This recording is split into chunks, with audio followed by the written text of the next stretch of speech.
మన ప్రాణం విలువ ఎప్పుడు తెలుసండి? మన ప్రాణం విలువ ఎప్పుడు తెలుసండి? మన బస్సు తగలబడిపోయింది, దాంట్లో 20 మంది తగలబడిపోయింది బస్సు. ఆ 20 మంది చూస్తుండగానే, మనుషులు చూస్తుండగా బస్సు తగలబడిపోయి వాళ్ళ దేహాలు కాలిపోతుందండి. బయటకు వచ్చే మార్గం లేదు. బస్సుతో పాటు అలాగే తగలబడిపోయారు. ప్రాణాన్ని కాపాడుకోవాలని పరితపించారు. ఆయన వాళ్ళ ప్రాణం వాళ్ళకి దక్కలేదు. ఇవన్నీ ఏదో లోక వార్త చూసాము అనడం కాదు, దానివల్ల ఒక సందేశాన్ని తెలుసుకోవాలి.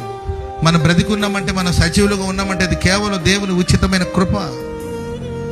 దేవుడిచ్చిన ఆయుష్ కాలాన్ని బట్టి ప్రతిరోజు నిద్రలేచి దేవునికి కృతజ్ఞతాస్తుతులు చెల్లించాలి. ఎందుకంటే ఎందరో రాత్రి పడుకొని లేవలేకపోతున్నారు. ఎందరో ప్రాణం రాత్రి నిద్రలోనే గాల్లో కలిసిపోయింది. దేవుడిచ్చిన ఆయుష్ కాలం అంతా కృతజ్ఞత